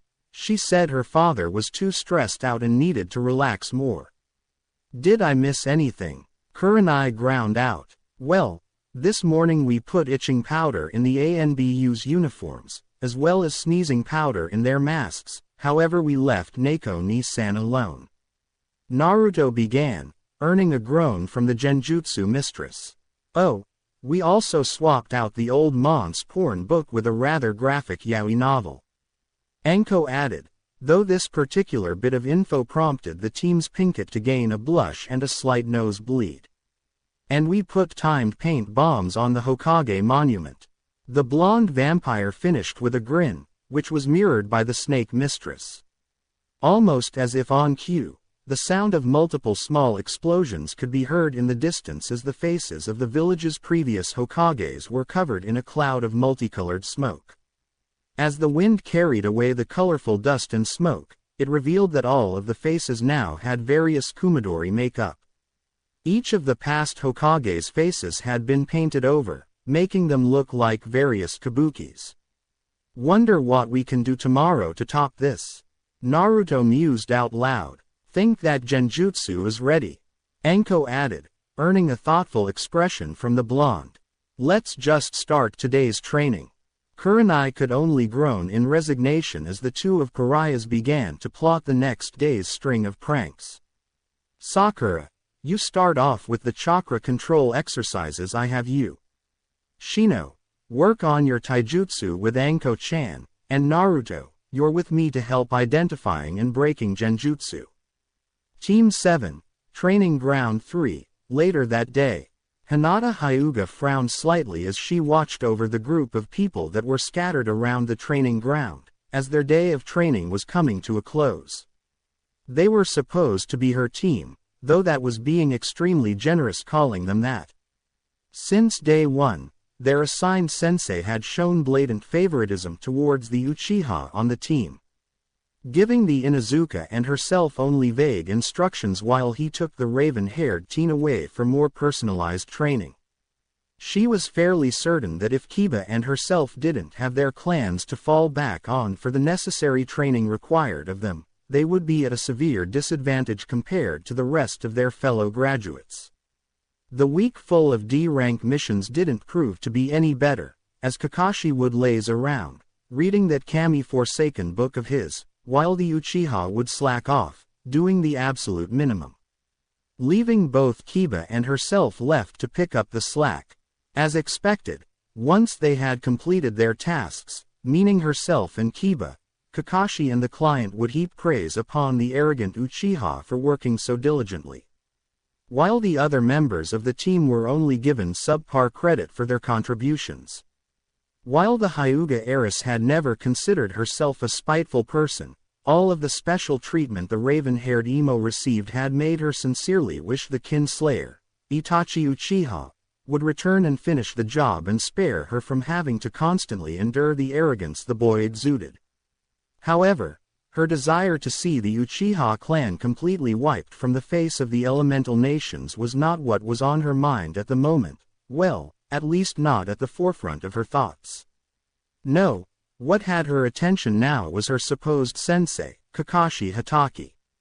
For whatever reason the man had shown up even later than usual, much to the entire team's annoyance, one of the very few things all three of them could find a common ground on. To make matters even better, the masked Jonin seemed to be in a particularly upset mood when he had finally deemed it necessary to arrive. Foregoing his usual greeting and obnoxious excuse as to why he was late, he had immediately barked out instructions before disappearing with the Uchiha for the rest of their training duration. However, what plagued her mind at the moment about the masked Jonin was a lingering sense that she had seen him from somewhere before. Or rather, his hair to be more specific, as odd as it sounded. Though to be fair, it was one of his more identifiable physical features, aside from the way he covers his face. "All right, my cute little genin," Kakashi called out to them from his perch atop one of the posts. "That's it for today. Report here at 6 in the morning tomorrow." So, would that be 6 our time, or his time? Both Kiba and Hinata thought at the same time. The Hyuga heiress didn't bother listening to the rest of what the silver-haired man had to say, knowing that it was just going to be the usual stuff. Which namely consisted on him dismissing both Kiba and herself while he held Sasuke back for additional training. Kami did she hate this team, especially since it put her at odds with finding out just what the hell had happened to Naruto 3 years ago. Or to answer her burning question as to who was that person that had drove that lightning jutsu into his chest. He had something about doing it for his sensei, before he struck Naruto-kun with that jutsu. Hinata narrowed her eyes in thought. What did he mean by that? So far, the only thing she was able to deduce from what she saw that night was that the individual that had delivered the final blow was male, and no doubt, an extremely skilled shinobi, perhaps Jonin or even Anbu level. Admittedly, she probably could have had all her questions answered that very night, if she had just been brave enough to stick around for a few more minutes, instead of running off in fear when she had thought her pillar of light had been killed. Only for him to arrive at the academy the following Monday, completely healthy. Initially, she had been overjoyed that he was still alive. However, that joy had quickly turned to concern as she slowly began to realize that something inside him had changed. No longer did he wear that bright orange jumpsuit that she loved, namely because it made him easier for her to spot, nor did he have that same warmth he once possessed that had drawn her to him. Instead, there was an aura of allure that surrounded him, but it felt unnatural to her. So, she had backed off and observed from a distance. While she sat there musing, she felt an odd sensation that she was being watched. Her first instinct was to look amongst her team, only to see them still focusing on Kakashi, whom had oddly enough, opted to share some of his past experiences while on unclassified missions. Seeing that it wasn't any of them, she began to observe her surroundings, until she spotted a mop of rosy pink hair. Focusing in on the strange girl, she took note of her appearance. The most obvious was the rosy pink color of her hair that was partially done up into 2 pigtails held up by a pair of black headpieces, somewhat resembling the appearance of bat wings. Her clothing was also odd to the Hyuga girl, consisting of a black, frilly-style dress with a layer of white ruffles over black ruffles of the skirt. The preteen girl's top had a raindrop shape opening at the top of her chest, just above her budding cleavage, with the straps of the top crisscrossing over each other and around the girl's neck to hold up the blouse. Her long, slender and pale arms exposed, showing off her flawless skin. Aside from her clothing, what Hinata found peculiar about the girl was her crimson-colored eyes. Crimson eyes that were staring right at her, causing her to shiver slightly. "Kakashi-sensei," Hinata ventured to speak up, not taking her eyes off the strange girl. "Who is that?" Kakashi took a moment to look in the direction the young girl was looking in, and scowled under his mask as he saw the person in question that the Hyuga heiress was inquiring about. Turning back to his team, he could see the 2 boys curious as well. Surprisingly, Kiba was not drooling all over the girl like he would have almost a week ago, making the cycloptic Jonin ponder what could have caused such a change in the feral boy whom was always trying to show off how much of an alpha he was. "That is Cruel Teps, sole member of the Teps family," the masked Jonin explained to his team. She moved into the village about 9 years ago with the Hokage's permission. She usually keeps to herself, so I don't know why she is out here. Wait, family, why not clan? Hiba asked, finding it odd that just some random survivor of a family would need the permission of the Hokage to settle into the village, unless they held some sort of political importance or were extremely powerful. Whether it be from a Kekkei Genkei, possession of an extensive library of high-ranking jutsu, or something else that would benefit the village as a whole. Supposedly she possesses a unique and powerful Kekkei Genkei. Hearing this, Sasuke's ears perked up as he allowed his eyes to travel over to the form of the preteen girl, whom was now conversing with some red-haired woman he could vaguely recall visiting the academy for some reason or another. Hiba on the other hand had recognized the red-haired beauty and had quickly averted his eyes, much to the confusion of both Kakashi and Hinata. Do you know what her Kekkei Genkei is?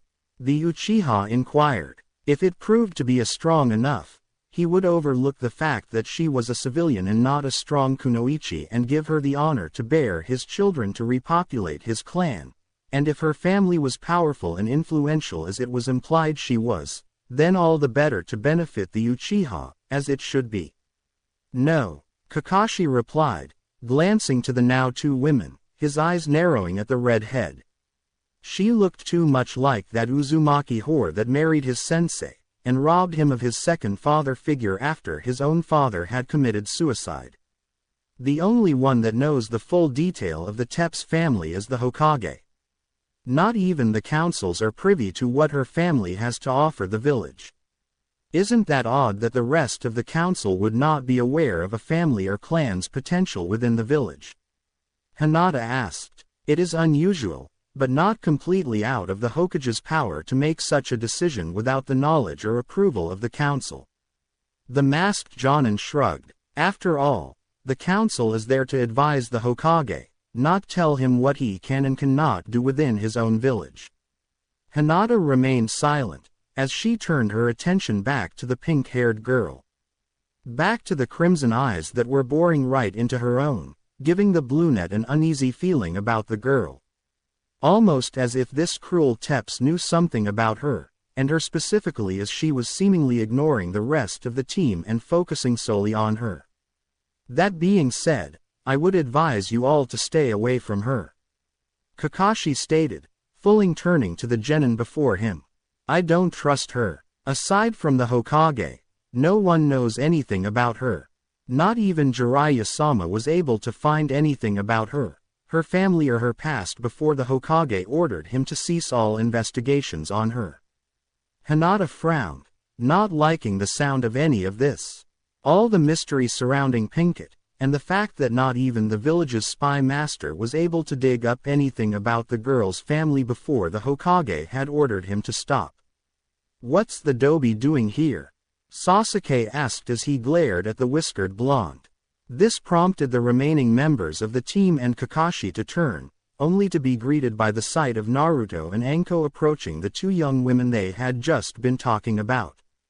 Both Hinata and Kakashi narrowed their eyes, each for a different reason. For Hatake, it was because once again, the blonde was mocking him, just with his mere presence. For the Hyuga however, she was suspicious.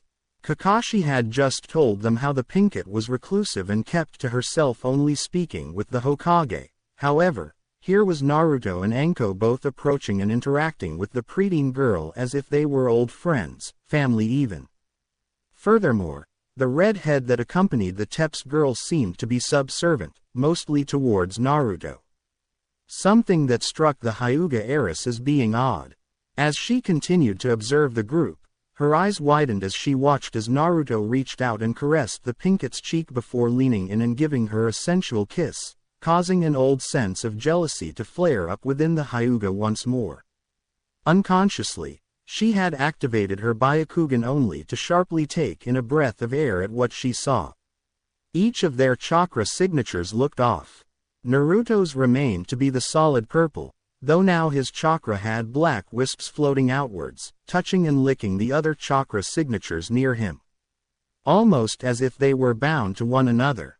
Anko's, on the other hand, had become similar to Ino's, becoming a dark crimson red with the same black wisps snaking around her signature, intertwining with the other black wisps exuding from the whiskered blonde. Furthermore, the parasitic chakra signature that had been located on the snake mistress's neck had completely vanished. The red head was an entirely different story. Her chakra signature was like a raging inferno of fiery red and orange, all compressed into one small form. It almost felt like she was looking into the sun, due to the sheer amount of power that was coming off the woman. Very faintly, the Hyuga girl could make out 9 individual strands coming out from behind the young woman, almost as if they were 9 tails attached to her. Lastly, there was the Pinkett herself, and the one that made Hinata's blood run cold in her veins. Her chakra signature, or rather, her complete lack of one, was void of all color. Just cold, and empty blackness, with more prominent dark tendrils flowing outwards from her body. It was clear that whoever this girl was, she was not human. Deactivating her Byakugan, Hinata watched as the group of people she had been observing depart from the area, all the while a new question burning within her mind. Just what are you, cruel Teps? The elder village leader casually puffed on his tobacco pipe while focusing his attention on 2 individuals that were currently in his office, before letting out a long stream of smoke from his nostrils. The 2 individuals in question were doing all the good to hold in their laughter, and failing to do so at that. All the while, the other 2 females in the room looked on in amusement. This entire pile is the result of the latest string of pranks carried out by the 2 of you, from just this week alone. Hiruzen gestured towards a small pile of scrolls on the corner of his desk. Caramel-covered onions, questionable ingredients added to the local bakery mixtures, dousing poor Kiba with hormonal spray while cleaning the Inuzuka kennels, which resulted in the poor boy being nearly mounted by the male canines. At this, the 2 busted out laughing at the memory of the unfortunate Alpha being forced to the ground when one of the large dogs had jumped on him. Off to the side, Cruel could be seen placing a delicate hand over her mouth to hide her own laughter while the vixen woman to her side held a bemused grin on her face, having already had an encounter with the self-proclaimed Alpha weeks prior. Both of you then proceeded to flood the Yamanaka flower shop with a concoction of aromas that put Inochi and his wife to sleep for the remainder of the day, and anyone else who entered the shop after that. The elder village leader continued with a half-hearted scowl, as the man couldn't very well stay upset at the 2 pranksters. Lacing various members of ANBU's gear with itching and sneezing powder, with the exception of Neko. Defacing the Hokage monument with timed paint bombs. The Hokage took a deep breath, preparing himself. But your worst offense, by far, he began, narrowing his eyes at the 2, was swapping my personal reading material for that thing. I swear to Kami, I will never be able to look at Kakashi and Guy the same way ever again. You're telling me? Anko shuddered slightly. Who the hell would write that crap featuring those 2? I mean, I get that boy love is a genre popular with preteen girls, but Kakashi and Guy. Seriously, author was someone by the name of Dorothy. Naruto shrugged, and it was either Kakashi and Guy or Jiraiya and Orochimaru, pick your poison. Hearing this, both Anko and Hiruzen felt their stomachs lurch. Let's move on, shall we? Hiruzen coughed, trying to get the taste of bile out of his mouth as he turned his attention towards the sole pink-haired vampiress. That time, huh? She inquired with a sadistic grin. That it is. The elder man nodded. Not only will we be announcing your union with Naruto-kun, we'll also be making the announcement of his heritage. That is going to send the flesh sacks into a frenzy. Anko chuckled as she imagined the protests various members of the council would raise. As such, while I know you would like to accompany Naruto-kun, I ask that you sit this meeting out, Anko-chan. Hiruzen sighed, earning a groan from the snake mistress. One headache at a time, if you will. Yeah, Anko brushed off the comment. Civilian shitbags are already going to toss a fit about Whiskers being named Cruel Chan's fiancé. Bet those bastards will really lose their shit when they learn that the snake whore is involved as well. Naruto scowled at this before turning to face his mate, cupping her cheeks in his hands while earning a small blush from the snake mistress. You know that none of us think of you like that, Anko-chan. He stated firmly, so don't pay any mind to what those rancid blood sacks think about you. These are the same that couldn't tell the difference between the prisoner and the warden. No offensive Yoko-chan. He quickly followed up on, looking towards the kitsune woman, scratching the back of his head sheepishly. None taken, Naruto-kun. The vixen smiled, knowing that her former host meant no harm in his statement. Fear not, Anko-chan.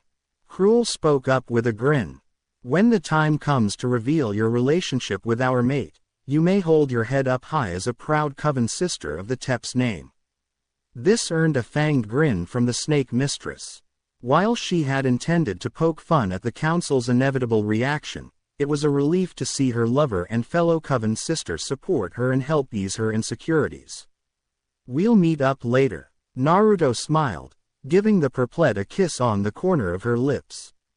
Perhaps even go out hunting tonight, still a few of the untouchables we haven't tracked down yet.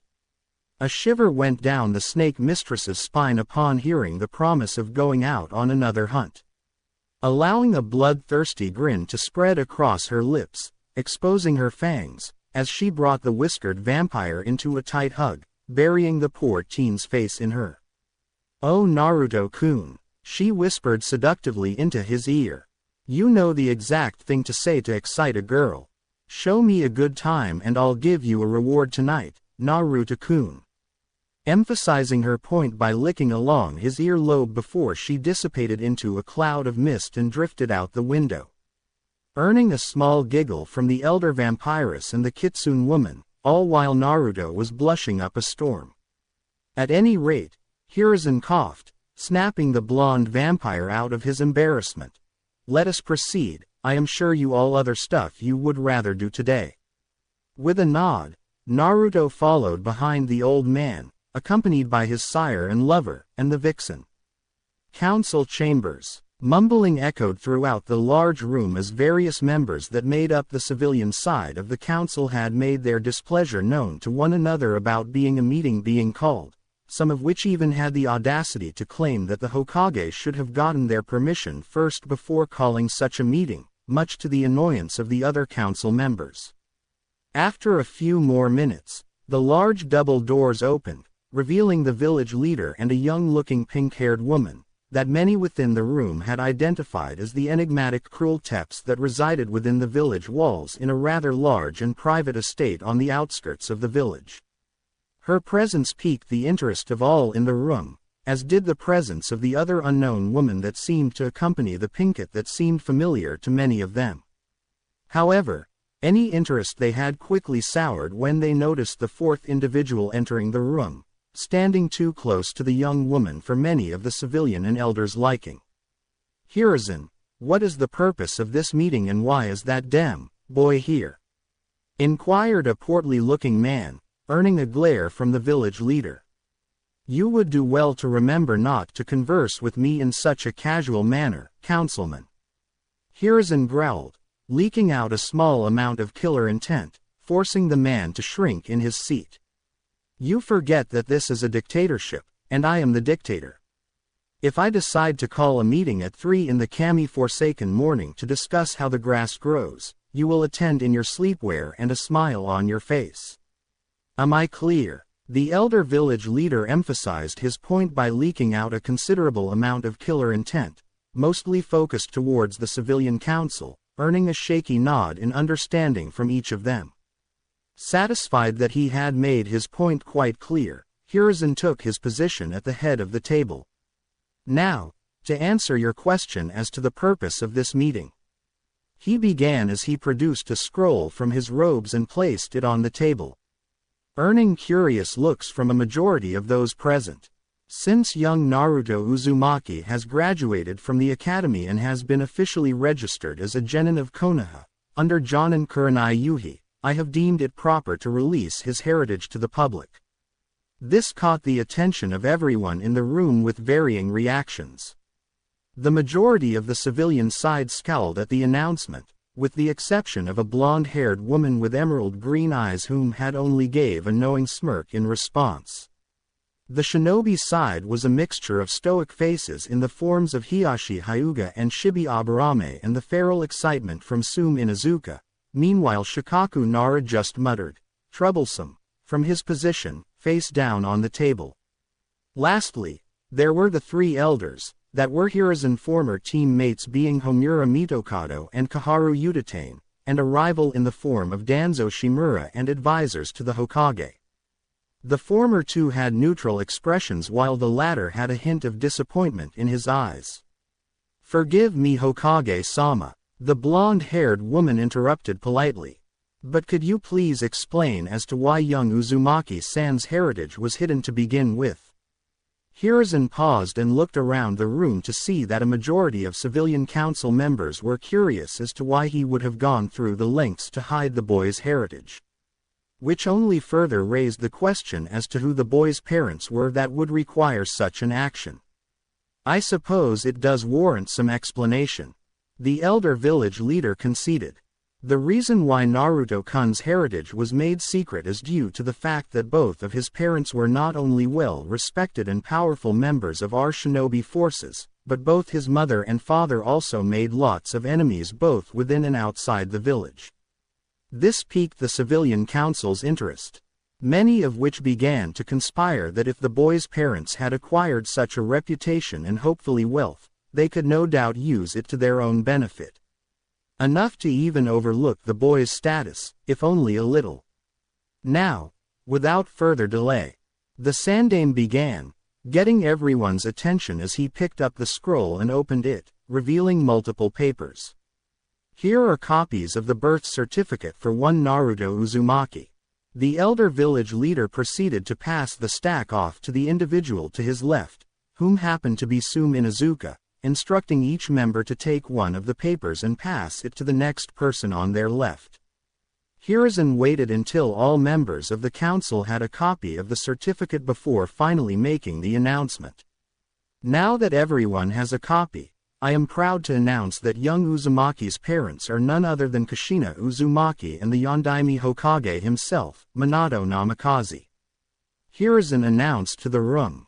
Noting their reaction upon the announcement, coupled with the written documentation that was in their hands, some stared in disbelief, while others were in obvious denial and some, though small in number, expressed regret. "Naruto Uzumaki, since you have not only graduated from the academy at the top of your class, earning the title of Rookie of the Year, as well as successfully working with your genin team to officially earn your Hitai-8." The aging village leader began with a proud smile as he turned to the young genin as he produced another larger scroll from his robes and presented it to the whiskered blonde. "As such, you have met all of the requirements left by your father to claim your inheritance." Technically it was a lie, as Minato had wanted his son to at least earn the rank of Chunin before he could be given his inheritance, if only to ensure his son was strong enough to take care of himself in the event his old enemies reared their heads once more. Though in retrospect, rank was moot point when trying to measure the young vampire's strength. "Thank you, Hokage-sama." Naruto accepted the scroll with a slight bow, a rare show of respect for the elder man's title reserved only for official settings, such as this. The sound of soft applause echoed throughout the room, as even those who were in denial of the boy's heritage still felt pressured by the other occupants to extend their hollow congratulations. Others members of the civilian council felt this was a grand opportunity for untold riches. "I move to place Uzumaki-sama in the Clan Restoration Act." The same portly councilman from before motioned, earning a series of nods of agreement from his fellow civilian council members. The bloodline within Uzumaki-sama could boost any offspring he were to have. The increased chakra pools and density of the chakra of the Uzumaki could be a great help for all the clans his blood would be linked to. This will make the village shinobi proficient in their usage of chakra and jutsu. Coupled with the fact that the Yotami's blood flows through him as well. Another civilian added, earning himself a series of excited murmurs from the others. I am sure many of us have daughters close enough to his age that would be suitable to bring back the Uzumaki clan. As a matter of fact, isn't your daughter on his team, Mebuki-san? Respectfully, my daughter is her own person and will not be pressured to pursue anyone, regardless of their social status, against her will. Mebuki stated with a frown, not liking that she was put on the spot in front of the entire council, let alone trying to manipulate her or to use her daughter as a political pawn in the game for power and wealth. Ahem. A delicate feminine voice interrupted, turning the attention to the young vampiress. I'm afraid I will have to object. What do you mean that you object? The council member inquired, clearly insulted at the audacity of the enigmatic woman. It's not like you have claim to the boy. And that is where you are mistaken, councilman. Hiruzen stated with a smirk, earning a series of confused looks. Miss Tepps, the floor is yours. Thank you, Hokage Dono. Cruel gave a polite smile to the elder man as she moved to stand by her chosen mate. Many of those present noted the exchange between the young woman and the Hokage with a sense of curiosity. I suppose introductions are in order, she began. I am Cruel Tepps, sole heiress and surviving member of the Tepps family.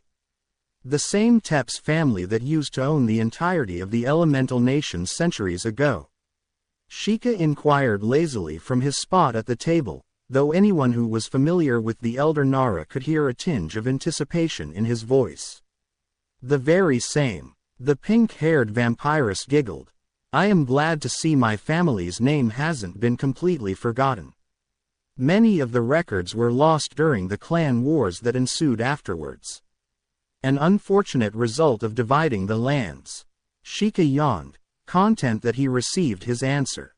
Unfortunate. Cruel sighed, before turning her attention back to the rest of the occupants in the room. As some of you may have heard from Hiruzen Dono, I moved into the village some 9 years ago, not only to settle down after my travel of the elemental nations, but in search of a proper candidate. Forgive my interruption, Tepps-san. Inoichi spoke. What do you mean by proper candidate? Why, for a husband of course. She replied bluntly, which made it clear to everyone in the room why she objected to the whiskered blonde from being placed in the CRA. And after carefully considering potential suitors, I chose Naruto-kun. To emphasize her point, she grasped hold of the Uzumaki's hand, pulling him slightly closer to her. Blushing lightly as he gave the back of her hand a gentle kiss. While I mean no disrespect to Uzumaki-sama or your choice in partners, Homura began, clearly unimpressed with the young woman's choice. Why not Sasuke-sama? Surely you have heard of how skilled he is and as well as how mighty the Uchiha clan once were. Ah yes. Cruel scoffed, not even wanting to understand why members of the council were so hung up on a child that only thought of what others could give him. I have seen your Uchiha, measured his worth and found him lacking.